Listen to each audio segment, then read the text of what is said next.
ዛሬ ስለ ተሐድሶ እንድንነጋገር ፈልጋለሁ። ከነህምያ መጽሐፍ አንጻር ተሐድሶ ማለት ምን ማለት እንደሆነ ከተሐድሶ አንጻር አንዳንድ ነገሮችን እንድንነጋገር ፈልጋለሁና ስለ ተሐድሶ ስንነጋገር ስለ ሪቫይቫል ስናወራ ብዙ ጊዜ የምናስበው ስለ መንፈሳዊ መታደስ ብቻ ነው። ብዙ ጊዜ ማለት ነው ስለሚድኑ ነፍሳት፣ ስለሚመለሱ ጸሎቶች፣ ስለሚታደስ አምልኮ ነው የምናስበው። ግን የነህምያ መጽሐፍ ለየት ያለ ነገር ነው የሚያስተምረን። በጣም ጥልቅ ነገርን ነው የሚያስተምረን። ተሐድሶ ማለት እውነተኛ ተሐድሶ ማለት ምን ማለት እንደሆነ። እውነተኛ ተሐድሶ ሁሉን አቀፍ ነው። እያንዳንዱን የህይወትን ዘርፍ መንካት አለበት። ቁሳዊውን ፊዚካል የሆነውን ነገር፣ አካላዊውን፣ ማህበራዊውንና የመንፈሳዊውን ህይወት ክፍል ሁሉ መንካት አለበት። ተሐድሶ ማለት ትርጉሙ ሊትራሊ ትርጉሙ ምን ማለት ነው? ህይወትን ወደ ነበረበት መልካም ሁኔታ መመለስ ማለት ነው። እግዚአብሔር ህዝቡን ወደ ነበረበት ለመመለስ ሲንቀሳቀስ ከፊል ስራ አይሰራም፣ ሙሉ ስራ ነው የሚሰራው። ሁሉንም ነገር እንደገና የሚያድስ፣ ሁሉን አዲስ የሚያደርግ አምላክ እግዚአብሔርን እናመልካለን እና ዛሬ የነህምያን ጉዞና የእግዚአብሔር ህዝብ የተሰበረውንና የተበላሸውን እንደገና ለመገንባት በአንድነት በቁርጠኝነት ሲሰሩ ሁለንተናዊ ተሐድሶ ማለት ምን እንደሚመስል አብረን እንድንመለከት ፈልጋለሁ። እስኪ አንድ ቁጥር ከነህምያ መጽሐፍ አንድ ቁጥር እናነብና በዛ እንጀምራለን። ነህምያ ምዕራፍ 2 ቁጥር 20 አነባለሁ። ነህምያ ምዕራፍ 2 ቁጥር 20 እንደዚህ ይላል። የሰማይ አምላክ ያከናውንልናል፣ እኛም ባሪያዎቹ ተነስተን እንሰራለን። እናንተ ግን በኢየሩሳሌም እድል ፈንታና መብት መታሰቢያም የላችሁም አልኳቸው ይላል። የሰማይ አምላክ ያከናውንልናል፣ እኛም ባሪያዎቹ ተነስተን እንሰራለን። ስለ ተሐድሶ ስናስብ ይህንን ብለን ነው መነሳት ያለብን። የሚያከናውነው ማን ነው? እግዚአብሔር ነው። የሰማይ አምላክ ምን ይለናል? ያከናውንልናል። እኛም ደግሞ ተነስተን እንሰራለን። የሰማይ አምላክ ካላከናውንልን በስተቀር የኛ መነሳት የኛ መስራት ምንም የሚያመጣው ነገር የለም። እግዚአብሔር ከኛ ጋር መሆን አለበት። ታላላቅ የእግዚአብሔር ተሐድሶና እንቅስቃሴ የሚጀምረው እነሆኝ እግዚአብሔር ሆይ በኔ ስራ፣ በኔ ተጠቀምብኝ፣ ላከኝ በሚሉ ሰዎች ነው። ቁጭ ብለው ተሐድሶን በሚጠባበቁ ሳይሆን አንድ ቀን እግዚአብሔር ይመጣል እያሉ ዝም ብለው ቁጭ ብለው በሚጠብቁ ሳይሆን እግዚአብሔርን እነሆኝ አለው፣ በኔ ተንቀሳቀስ፣ በኔ ስራ፣ በኔ ሪቫይቫል በዚህ ከተማ በዚህ በቤተሰቤ ጀምር ብለው የሚነሱ ሰዎችን ይጠቀማል እግዚአብሔር። ነህምያ በኢየሩሳሌም ስለነበሩ ቅሬታዎች፣ መከራና ስለ ስድብ በእነሱ ውስጥ ስላለው ነገር ሲሰማ፣ ስለ ኢየሩሳሌም ቅጥር መፍረስ፣ ስለ በሮቿ መቃጠል ሲሰማ ከንፈሩን መጥቶ ሲያሳዝኑ በጣም ያሳዝናል። በቃ እንጸልይላቸዋለን እንጂ ከመጸለይ ውጭ ምን እናደርጋለን? እንግዲህ መቼም እግዚአብሔር ይርዳቸው ብሎ ዝም አላለም። ጸልዮም አልተወም። ምን ይላል? ምዕራፍ 1 ቁጥር 4 ላይ ይህንም ቃል በሰማሁ ጊዜ ይላል ተቀምጬ አለቀስኩ፣ አያሌ ቀንም አዝን ነበር፣ በሰማይም አምላክ ፊት እጾምና እጸልይ ነበር ይላል። that's the first step። የመጀመሪያው ስቴፕ ይሄ ነው። የልብ ማለት ተሐድሶ ለማምጣት የሆነ ነገር ለመስራት የሆነ የፈረሰን ነገር ለማስተካከል ስንነሳ ያ የልብ ሐዘን፣ የልብ ስሜት ውስጣችንን ፈንቅሎ የሚወጣ ነገር መምጣት አለበት። መጀመሪያ ስሜታችን፣ መንፈሳችን ከመነካቱ በፊት ስሜታችን ነው የሚነካው እና ምንድነው የሚለው ነህምያ? ይህን ቃል በሰማሁ ጊዜ ወንድሙ ሐናንያና ከኢየሩሳሌም የመጡ ሰዎች ስለ ኢየሩሳሌም በዛ ስላለው ሕዝብ፣ ስለ ቅሬታዎቹ፣ ስለ ቅጥሮቹ መፍረስና ስለ በሮቹ መቃጠል በሰማ ጊዜ ምንድነው የሚለው? ተቀምጬ አለቀስኩ ይላል። አያሌ ቀንም አዝን ነበረ፣ በሰማይ አምላክ ፊት እጾምና እጸልይ ነበረ። የመጀመሪያው ነገር ይሄ ነው። እውነተኛ ስሜት ሲኖረን ቀጥሎ ያለውን ነገር ማምጣት የሚችለው እሱ ነውና አንድ ነገር ልናስተውል ያስፈልጋል። ነህምያ ተመችቶት የሚኖር ሰው ነው። ዲያስፖራ ነው እንደኔና እንደናንተ። ከኢየሩሳሌም ውጪ ነው የሚኖረው። የቤተ መንግስት የንጉሱ የወይን ጠጅ አሳላፊ ነበረ። ተራ ስራ መስሏችሁ ከሆነ ኢትስናት የሚጠበቅ ሰው ነው። በጥበቃ በቦዲጋርድ የሚንቀሳቀስ ሰው ነው። ለንጉሱ በጣም የቀረበ ሰው ነው። ወደ ንጉሱ የሚቀርብ ሰው በሱ በኩል ነው የሚሄደው። ልክ የዋይት ሃውስ ቺፍ ኦፍ ስታፍ እንደሚባለው በሉት። ኤቭሪቲንግ በሱ በኩል ነው። የንጉሱ ደህንነት የሚጠበቀው በሱ በኩል ነው። እና የወይን ጠጅ አሳላፊ ስለተባለ ኦርዲነሪ ስራ እንዳይመስላችሁ። በጣም ከባድ የሆነ የቤተ መንግስት ስራ የሚሰራ ተመችቶት የሚኖር በጥበቃ የሚኖር ሰው ነው። እና ይሄ ሰው ግን ምቾቱንና ደህንነቱን ጥሎ ወደ ኢየሩሳሌም ሊሄድ ፈቃደኛ ሆነ። በጣም የሚገርም ነው። ምቾቱን በጥሪ ደህንነቱንና ክብሩን ደግሞ በአገልግሎት ለመለወጥ ፈቃደኛ ነበረ። አዝኖ አልቅሶ ጸልዮ ጾሞ ቁጭ አላለም። he took the next step ሁለተኛውን ስቴፕ ወሰደ። ወደ ኢየሩሳሌም ለመሄድ ፈቃደኛ ነበረ። የነበረውን ጥበቃ፣ የነበረውን ፖዚሽን፣ የነበረውን ምቾት ጥሎ ወደ ኢየሩሳሌም መውረድ ነበረበት። ኢየሩሳሌም ምንድነች ብትሉኝ፣ ኢማጂን ብታደርጓት ብትስሏት ኢየሩሳሌምን፣ አንደኛ ቅጥሮቿ ፈርሰዋል፣ ጥበቃ የላት። ቅጥር የጥበቃ ምልክት ነው። በር የላት፣ በሮቿ ተቃጥለዋል። ህዝቡ ደግሞ በብዙ መከራ ውስጥ ነው ያለው። ማን ይፈልጋል ይሄንን? በብዙ መከራ ውስጥ ያለ ህዝብ ጋር ሄዶ ለመቀላቀልና ከነሱ ጋር ሆኖ ተሐድሶን ለማምጣት ማን ነው የሚንቀሳቀሰው? ወገኖች፣ ከልብ እግዚአብሔር ልቡን ያነሳሳው ሰው ካልሆነ በስተቀር በፍጹም አይሆንም። ስለዚህ በዚህ ሁኔታ ውስጥ እያለ ነው ነህምያ የወጣው ማለት ነው። ተሐድሶ የሚጀምረው ወገኖቼ በግል ቁርጠኝነትና በመሰጠት ነው። በኮሚቴና በፕሮግራም ብዛት በሰዎች አጀብ ሳይሆን ዋጋቸውን ተምነው ለእግዚአብሔር እሺ በሚሉ ሰዎች ነው የሚጀምረው። ለእግዚአብሔር እሺ እንላለን ወይ? በከተማችን ተሐድሶ እንዲመጣ፣ በቤተ ክርስቲያናችን ለውጥ እንዲመጣ ለእግዚአብሔር እሺ ማለት እንችላለን ወይ? በጣም በጣም ዋና ነገር ነው። ነህምያ ለመገንባት ወይም ለማደስ የተነሳው ምን እንደሆነ ልብ ማለት ያስፈልጋል። አንደኛ የፈረሰውን የከተማዋን ቅጥርና በሮቿን ሊሰራ ነው የወጣው። ይሄ ፊዚካል ነገርን የሚመለከት ነው። ቅድም እንዳልኳችሁ ቅጥር ጥበቃን ያመለክታል። በሮች ደግሞ መውጫ መግቢያ ናቸው። ጠላትም የሚወጣው በዛ ነው ካልተጠበቀ፣ ጠላትም የሚገባው በዛ ነው። ደግሞ ለሌላም ጉዳይ ሰው የሚወጣ የሚገባው በበር ነው። ቅጥር ከሌለ ማንም የሚራገጥበት ነው የሚሆነው። የድሮ ከተሞች በጣም ደህንነታቸው የሚጠበቀው ትልልቅ ቅጥር በመስራት ነው። ቅጥር ስንል ዝም ብሎ ኦርዲነሪ የሆነ ቅጥር አይደለም። በጣም ግንቡ ትልቅ የሆነ ሰዎች በቀላሉ ዘንለው የማይሄዱት፣ በቅጥሩ ዙሪያ ደግሞ ሰዎች ሆነው ዘብ ተቀምጦ ጠባቂዎች ያሉበት ነው እና ያ ከፈረሰ ከተማ አትሆንም። አውሬውም እንደፈለገ ይገባል። ያን ጊዜ ከተሞች በጣም ትንንሽ ሆነው አውሬዎችን በብዛት ያሉበት ስለሆነ ይገባሉ፣ ይወጣሉ። በቃ የማንም መፈንጫ ነው የሚሆነው። ወገኖቼ መንፈሳዊ ህይወታችሁ ካልተጠበቀ ቅጥር ከሌለው እንደዛ ነው። ዩቲዩብም ይገባል፣ ፌስቡክም በፌስቡክም የሚመጣው የትኛውም ይገባል፣ ይወጣል። በቃ መራገጫ ነው የምትሆኑት። ቅጥር ያስፈልገዋል ህይወታችን። ችንብያችሁ ልለፍ። ሌላኛው የተበላሸውን የህዝቡን ሰብአዊና ማህበራዊ ህይወት፣ ማህበራዊ ጉዳይ፣ ይሄ ነፃነትን፣ መፈታትን፣ ሙላትን፣ ግንኙነትን፣ ከሰዎች ጋር ያለንን ግንኙነት የሚያመለክት ነገር ነው። ሌላኛው ደግሞ የዘቀጠውን የህዝቡን መንፈሳዊ ህይወት በኋላ አሳያችኋለሁ ምን ይመስል እንደነበረ የኢየሩሳሌም በዛ ይኖሩ የነበሩ ሰዎች ህይወታቸው እና ከእግዚአብሔር ጋር የነበራቸው ግንኙነት ተበላሽቶ ነበር። ያንንም ማደስ ያስፈልጋል። ስለዚህ ሁለንተናዊ ተሐድሶ ማለት መንፈሳዊውን ብቻ ሳይሆን ቁሳዊ የሆነውን ፊዚካሊ የሆነውንም ነገር ማህበራዊውንም ነገር የሚያጠቃልል መሆን አለበት ማለት ነው። ነህምያ ዝም ብሎ ጡብና ሲሚንቶ ደርድሮ ማለፍ ብቻ አይደለም የፈለገው። አንድን ህዝብ ከእግዚአብሔር ጋር ወደ ነበረው የቃል ኪዳን ግንኙነት መመለስን ፈልጎ ነበር ከቤተ መንግስት ምቾቱን ጥሎ የወጣውና ይሄ ሁሉን አቀፍ ራእይ ነው ማለት ነው። ቁርጠኝነቱ ከጅማሬው ጀምሮ እስከ ፍጻሜው ድረስ በጸሎት የታጀበ ነበረ።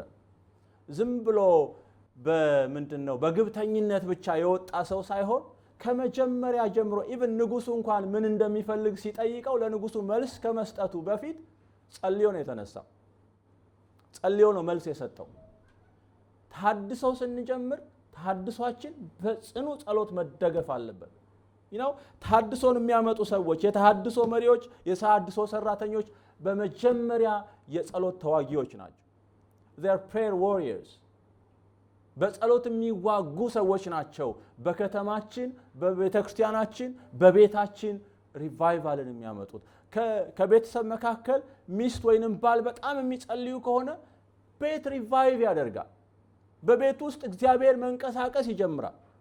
ቤተክርስቲያን ውስጥም የሚጸልዩ ሰዎች ሲኖሩ፣ የጸሎት ህብረት ሲኖር፣ ኃይለኛ ጸሎት ሲጸለይ እግዚአብሔር ሪቫይቫልን ያመጣል። የሚያልፍን ነገር ያደርጋል በመካከላቸው።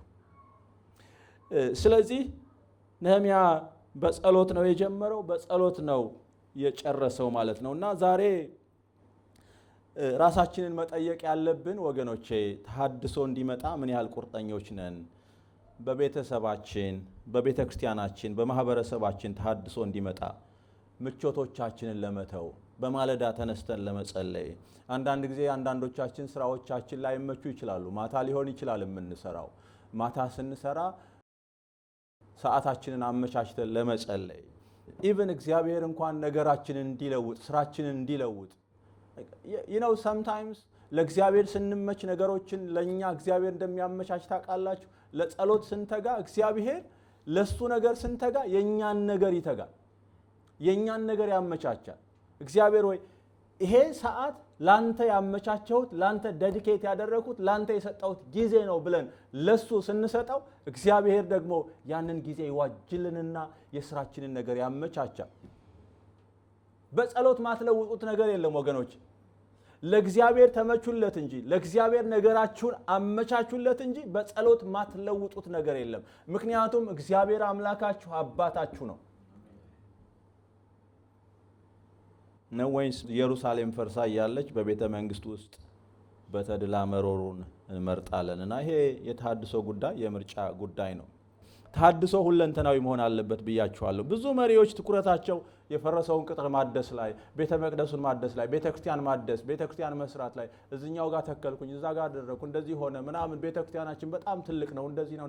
ሰው ከሌለበት፣ የሰው ነፍስ ካልታደሰበት፣ የሰው ህይወት ካልተለወጠበት ቤተክርስቲያን እልፍ ቤተክርስቲያን ብትሰሩ፣ በጣም ትልልቅ አዳራሾችን ብትሰሩ it doesn't matter። ለእግዚአብሔር ምንም ነገር አይሰራም ወገኖቼ። ቅጥሩን ሰርቶ ነህምያ በሮቹን አድሶ ከተማዋን አድሶ የህዝቡ ህይወት ካልታደሰ፣ የህዝቡ ነገር ካልተለወጠ፣ ከተማዋን አድሶ የህዝቡ ህይወት ካልተለወጠ it just means nothing። ምንም ማለት አይደለም።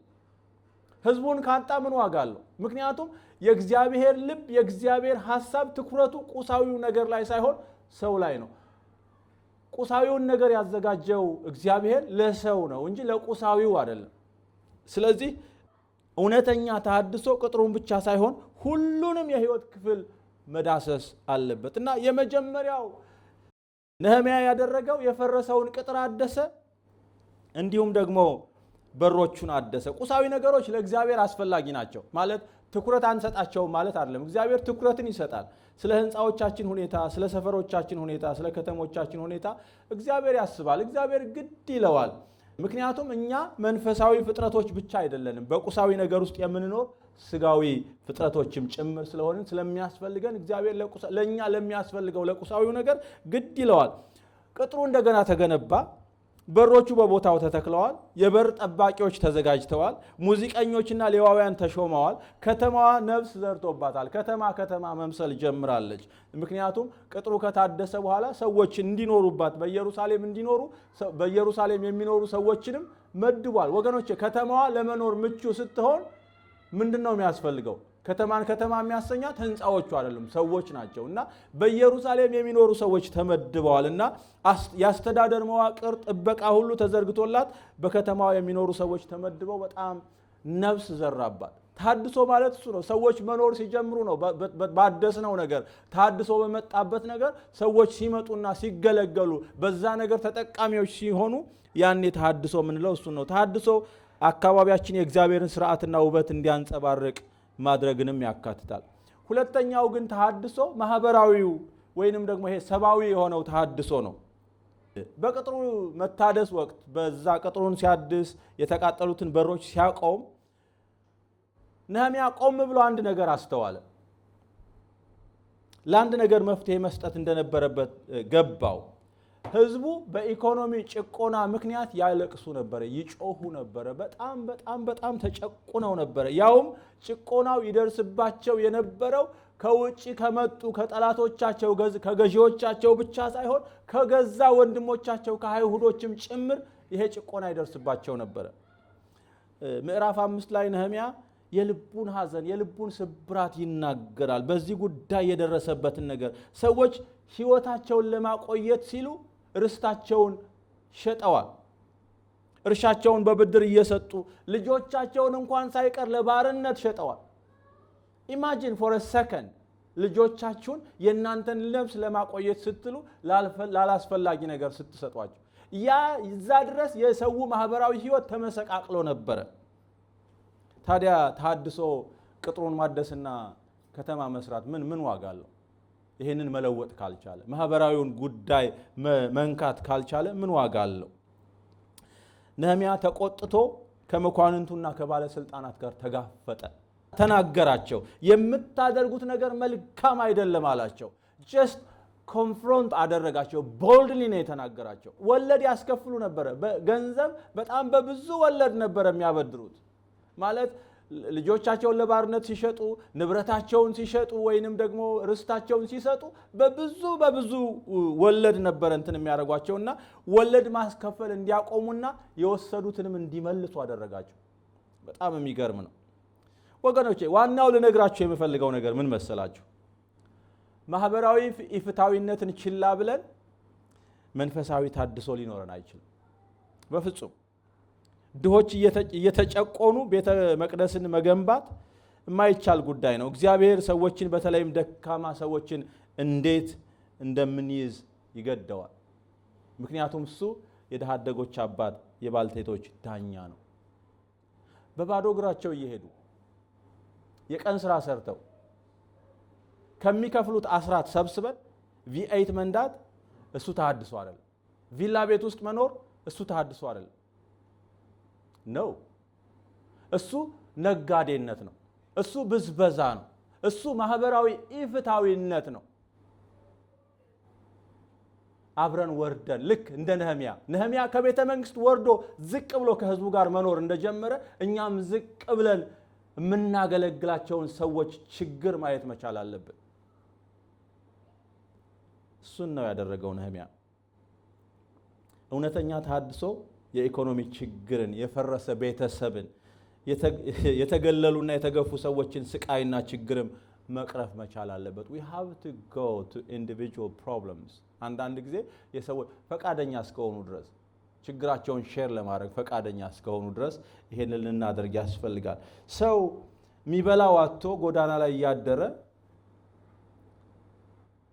ረሃቡን ሳታስታግሱለት ስለ ክርስቶስ አዳኝነት ብትነግሩት is that really the gospel? እሱ ወንጌል ነው? ሊሰማችሁ እኮ አይችልም። ረሃቡን ይስማ ወይንስ እናንተ የምትሉትን ይስማ?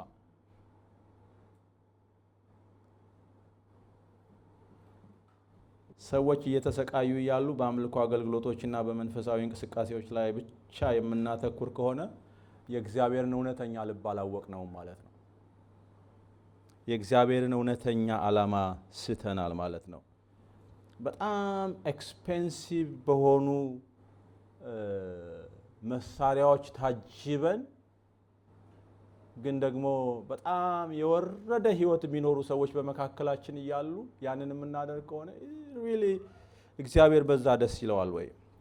ስለዚህ አንደኛው ማህበራዊ ነው፣ ሌላኛው ደግሞ መንፈሳዊ ተሐድሶ ነው። ከዛ በኋላ መንፈሳዊ ተሐድሶ አብሮ ተከታትሎ የሚመጣ ነገር ነው። ነህምያ ያደረገውን ነገር ተመልከቱ።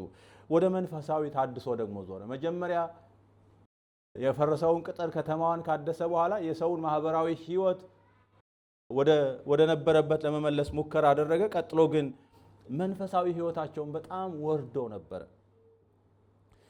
የትውልድ ሐረጋቸውንና የቃል ኪዳን ማንነታቸውን የረሱ ሰዎች ነበሩ ከመካከላቸው። ስማቸው መዝገብ ላይ አልተገኘም። ያንዳንዶቹ አንዳንድ ጊዜ ቤተክርስቲያን የሚመጣ ሁሉ ክርስቲያን ነው ማለት አይደለም። ስሙ በሰማያዊ መዝገብ ያልተጻፈ ሊሆን ይችላል። we have to check። ትናንትም ብየዋለሁ። ሰዎችን ፕሮፐርሊ ቃል ኪዳን አስገብተን ጌታን እንዲከተሉ ማድረግ ያስፈልጋል። አንዳንድ ጊዜ ሰዎችን አውሮፓ በጣም የምሰጋው ነገር ምንድነው? ሰዎችን ወደ ቤተክርስቲያናችን ሲመጡ ደህንነትን የምናስጀምራቸው በአገልግሎት ነው።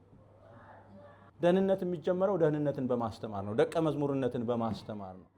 ሰዎች ወደኛ ሲመጡ ማነህ? ምንድነህ? ከየት ነው የመጣኸው? የት ነበር የምታገለግለው? እኔ ከሀገር ቤት ስመጣ ደብዳቤ ይዤ ነው የመጣሁት። ደብዳቤ ጠየቀኝ የለም እንዳገለግል የጠየቀኝ እንጂ ሪሊ ትክክለኛው ነገር እሱ አይደለም። ምክንያቱም ለኛ ሳይሆን ለቤተክርስቲያናችንም ደህንነት ለሰዎችም ደህንነት ሲባል ሰዎችን ቼክ ማድረግ ያስፈልጋል። በዚህ ስፍራ የትውልድ ሐረጋቸውን በቃ ማግኘት አልተቻለም ያንዳንዶቹ። አይሁዶች ደግሞ ያንዳንዱን ነገር ይጽፋሉ፣ ጎበዞች ናቸው። ያንዳንዶቹ አልተገኘም። ምን ያርጓቸው? ከእግዚአብሔር ያራቋቸውን አሕዛብ ሴቶችን አግብተው ነበረ። ብልሽት ያለ ነው ወገኖቼ። የእግዚአብሔርን ስራ ስንሰራ መልመጥበጥ አያስፈልግም። አንድ ሰው መጥቶ በቃ ማታምን ሴት ወድጃለሁኝና በቃ አጋቡኝ ቢላችሁ አናጋባህም ማለት ነው የሚያስፈልገው። there is no other way። ከሰይጣን ጋር እኮ ልጋባ እያለ ነው። ሰይጣንን እኮ አማቹ እያደረገ ነው። this is the truth። ሁለት ስፒሪት ነው ያለው በዓለማችን። ሁለት መንፈስ ነው የሚሰራው። ወይ የእግዚአብሔር መንፈስ ነው ወይ የሰይጣን መንፈስ ነው። ተጋብተው አንዱ ወደ ጌታ ከመጣ እሱ ሌላ ነገር ነው። ጳውሎስ የሰጠን መንገድ አለ። ግን ሰው በጌታ ሆኖ በጌታ ያልሆነ ሰው ሊያገባ ሲመጣ ወደ እናንተ ሲያማክራችሁ ምክሩ አንድ ነው፣ አይሆንም። መቅደሱንና ሌዋውያንን ትተው ነበረ። አገልጋዮችን አይረዱም ነበረ። መቅደሱን ትተውት ነበረ። የእግዚአብሔር ሕግ ተረስቷል። ሰንበትን አያከብሩም ነበረ። ሰንበት ረክሶ ነበር። ስለዚህ ያንን ማደስ አለበት ነህምያ። ነህምያ ያደረገውን ነገር ተመልከቱ። በጣም የሚገርም ሰው ነው ነህምያ። ሕጉን ለማንበብ እና ለማስተማር ሰበሰባቸው። እዝራን አስመጣ። ማለዳ ህዝቡ እንባቸውን እያዘሩ እያለቀሱ ነበር ሕጉን ይሰሙ የነበረው በጣም በትልቅ ናፍቆት። ሕጉን ሲያስተምሯቸው እኮ እንደዚህ ዘርዝረው ምናምን እንኳን የተጻፈውን ነው የሚያነቡላቸው። ከጥቅልሉ እያወጡ ያነቡላቸዋል። ሰው ግን ሰምተውት አያውቁማ። እንግዳ ነገር ነው አለ እነሱ።